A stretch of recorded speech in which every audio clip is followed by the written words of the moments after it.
Hey everybody, welcome back to the Food Freedom Podcast. I am Coach Mary and I am your host.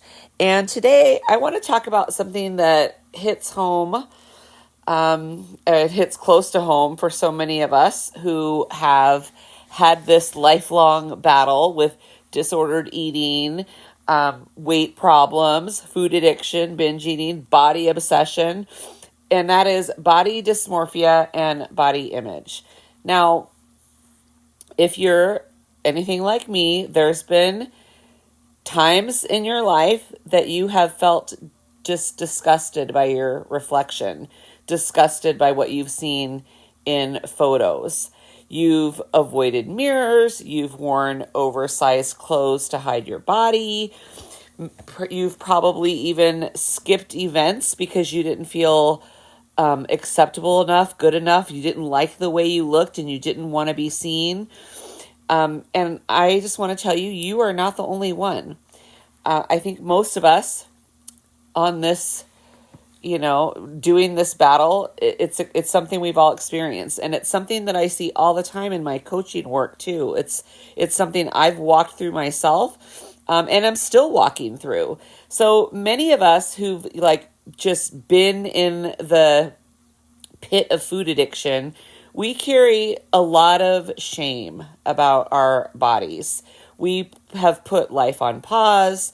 We were always waiting for that perfect time, the arrival of a certain number on the scale or a specific clothing size before we felt that, we would be fully allowed to live and participate in life. And we've hidden, not just behind clothes, but from experiences, people, and opportunities. And that's where body dysmorphia often comes in. So let's break it down.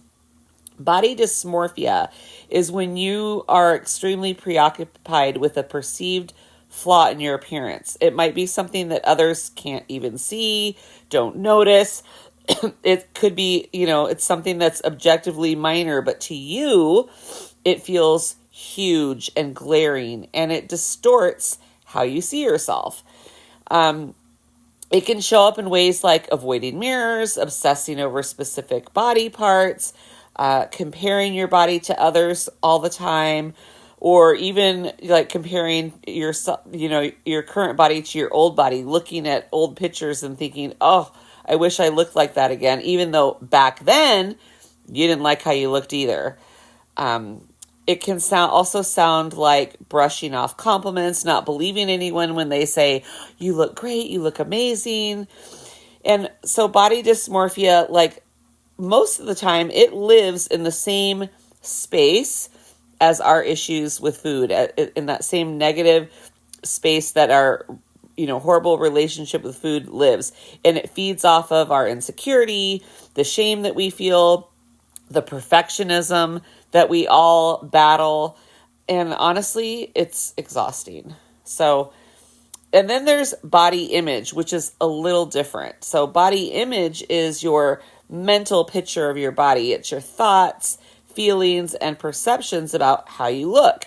And that image can change, sometimes daily, hourly, minute by minute even, depending on your mood, what you're wearing, what you ate, what someone said to you about you, either intentionally or unintentionally.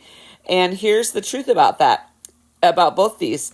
Neither body dysmorphia nor a negative body image will ever just go away because we lose weight. I know that's what we think. We think, oh, if only I could lose 5, 10, 20, 30, 50, 100 pounds, I'd feel good about myself. And that's just not always the case. The feelings, those negative thoughts that we've had about our body for years, even decades, they're rooted in how we think and feel about ourselves, not just in how we look. Usually we're worried, we have that discontentment with how we look comes from the inside, really, not what's on the outside. So what do we do with this? Well, first, we got to get honest about it. We got to notice the patterns.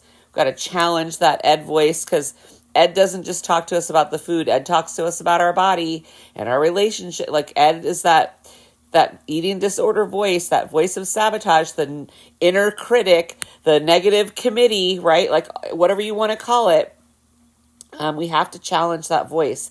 And we have to remind ourselves every single day, maybe over and over throughout the day, some days, that our worth is not tied to our weight or our appearance. We are allowed to be seen at any size. Don't misunderstand me. I do think that we shouldn't embrace unhealthy bodies to the extent that we think that it shouldn't be changed. We shouldn't beat up on ourselves, but we should care for ourselves. And if we have an unhealthy body, it's healthy to have a mindset of wanting our body to be healthy. So no matter where we're at what point we're at, we're allowed to participate in our life. That we don't have to wait 10, 20, 50, 100 pounds from now to participate in life. I, for years, lived life from the sidelines because of my weight and because I didn't like the way that I looked. And it's miserable. I know many of you can probably relate to that. You missed out on family events or fun outings, or certain outfits, or there's lots of things that we missed out on because of our weight and how we felt about our body and not wanting to be exposed. So I want you to think about this today. How do you talk about your body? What have you said about it recently, not just to yourself, but to other people? And do you believe what people say when they compliment you? If you're, somebody who journals, you already do journaling on a regular basis, write these questions and answer them in your journal. If you don't normally journal, pull out a notebook, piece of paper, even the notes section on your phone. Type these questions out and answer them. How do you talk about your body? What have you said about it recently to yourself and to others? And do you believe what people say when they compliment you? It's time to start questioning the lies that our voice of sabotage has fed us and that has made us feel shame. So if this is something you're struggling with, just know you are not broken. You're not the only one who battles this, and you can heal your relationship with your body just like you're healing your relationship with food. So thanks for being here with me today. If this episode resonated with you, I would love for you to share it with someone who you think needs to hear it. And if you haven't yet, leave a review. It helps more women find this podcast and this space where they can, begin their own journey to food freedom. So until next time, be kind to yourself and remember, you deserve to live life fully today, not someday.